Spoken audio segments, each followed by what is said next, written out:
क्या आपको भी कॉम्प्लेक्स टॉपिक को 4 से 5 बार पढ़ना पड़ता है उससे अच्छी तरीके से समझने के लिए, लेकिन फिर भी उसकी कोई ना कोई लाइन, कोई ना कोई डेट या कोई ना कोई डेफिनेशन ऐसी जरूर होती है जो आपसे फिर भी याद नहीं होती? Then this video is definitely for you, because आज मैं आप लोगों को बताने वाली हूँ वो मैजिकल सोल्यूशन जिससे आप किसी भी कॉम्प्लेक्स टॉपिक को डिकोड कर सकते हो बहुत ही सिंपल लैंग्वेज में। इस मैजिकल सोल्यूशन का नाम है mind maps. Hi, my name is Zanav, and in today's video, I'm going to tell you what are mind maps, what all do you need to make mind maps, how to make mind maps, what are the components of mind maps, and what are the merits and demerits of mind maps. So without any further delay, let's get started.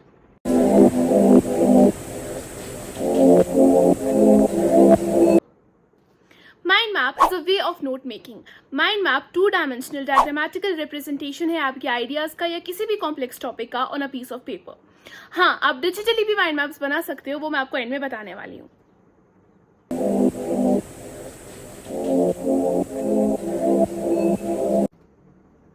Usually mind map में एक central theme होता है जिसके आसपास related topics के branches होते हैं।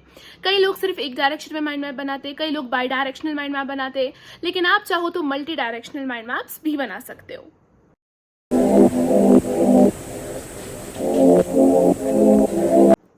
Central theme वो टॉपिक होता है जो आपको पढ़ना है एक्चुअली में। जब आप किसी चैप्टर का या किसी एकेडमिक टॉपिक का माइंड मैप बना रहे होते हो तो उसकी सेंट्रल थीम को ढूंढना काफी आसान हो जाता है। फॉर एग्जांपल, अगर आप लाइफ प्रोसेसेस का माइंड मैप बना रहे हो तो लाइफ प्रोसेसेस हो गया सेंट्रल थीम। अगर आप फेडरलिज्म का माइंड मैप बना रहे हो तो फेडरलिज्म हो गया सेंट्रल थीम। लेकिन जब आप किसी फ्री ग्लांस टॉपिक का माइंड मैप बनाते हो तो उसकी सेंट्रल थीम को ढूंढना थोड़ा सा डिफिकल्ट हो जाता है, राइट?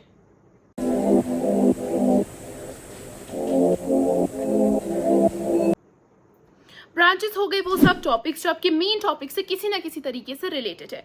फॉर एग्जांपल, फेडरलिज्म की प्रोज, कॉन्स, डेफिनेशन, फीचर्स, ये सारी चीजें आपके सेंट्रल थीम से मिल रही हैं, तो ये हो गए आपके ब्रांचेस आउट के पॉइंट्स।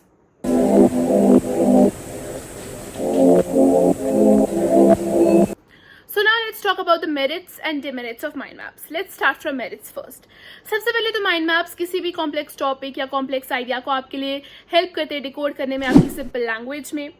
डायग्रामेटिक रिप्रेजेंटेशन होती है तो हमारी विजुअल मेमोरी काम में आती है और हम मोर इफेक्टिवली उस टॉपिक को समझ पाते हैं, मेमोराइज कर पाते हैं और रिटेन कर पाते हैं। सो मेमोरी एंड रिटेंशन भी हो गई यहाँ पर दो चीज़ें। आपकी नॉलेज बढ़ती हैं और आपके आइडियाज़ को ऑर्गेनाइज्ड वे, स्ट्रक्चर्ड वे में रिप्रेजेंटेशन मिलता है। अगर आप माइंड मैप्स को प्रोजेक्ट मैनेजमेंट या प्रोजेक्ट डिजाइनिंग के लिए यूज़ कर रहे हैं तो अपनी टीम के साथ पूरा एक्सेल या पूरा पीपीटी शेयर करने के जगह आप लोग एक माइंड मैप ही शेयर कर सकते हैं। So it's very very easy and convenient and it gives you an opportunity to crack an idea और a topic in the most efficient वे।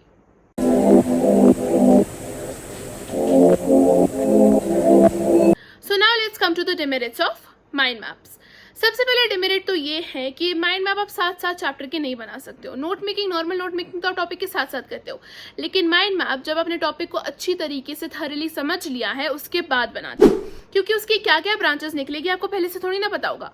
मान लो कि मैं फेडरलिज्म का माइंड मैप बना रही हूँ and I came across a line that federalism is very different from the unitary system of government, और मैंने फॉरेन ब्रांच निकाल ली, federalism versus unitary system.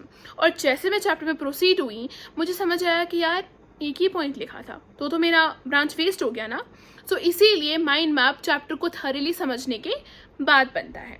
Demerit number 2, जब आप किसी बहुत बड़े टॉपिक का माइंड मैप बनाते हो तो वो काफ़ी क्लटर हो जाता है, और जब पेन और पेपर पे क्लटर आ जाता है एक साथ, then we don't feel like using those mind maps for revision, so the purpose is not solved. Demerit number 3, mind map में आप बहुत बड़े बड़े पॉइंट्स या बहुत सारे पॉइंट्स नहीं लिख सकते हो। Again the same problem, mind map clutter हो जाएगा। सो माइंड मैप के बीच में स्पेसिंग छोड़ना भी काफी इंपॉर्टेंट है, so that we don't get scared looking at the mind map.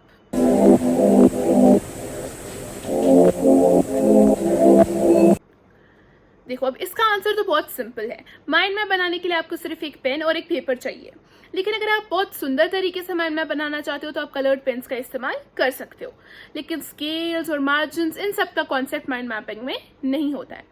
अगर आप डिजिटली माइंड मैप बनाना चाहते हो तो आपको एक टैबलेट चाहिए या फिर एक आईपैड चाहिए या फिर एक फ़ोन चाहिए जिस पर आप डिजिटल पेन का इस्तेमाल करके माइंड मैप बना सकते हो।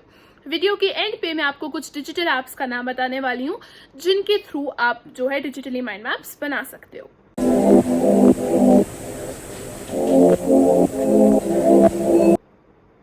तो वैसे तो टॉपिक टू टॉपिक डिफर करेगा कि आप माइंड मैप कैसे बनाते हो, लेकिन मैं आपको कुछ कॉमन सब कैटेगरीज बता देती हूँ, जैसे कि features, definitions, pros and cons, और applications, uses, examples. These are some of the basic common categories जो आप किसी भी टॉपिक का बना सकते हो. But like I said, topic to topic differ करेगा कि उसकी सब कैटेगरीज क्या होंगी.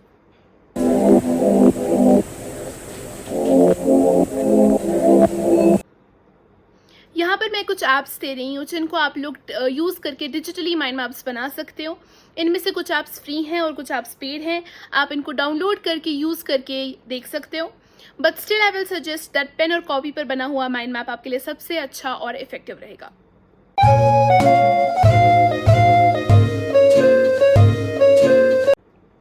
So thank you so much for watching this video. I hope it was useful for you, and if it was, do not forget to like the video, share it with your friends, and do subscribe to my channel for more such content.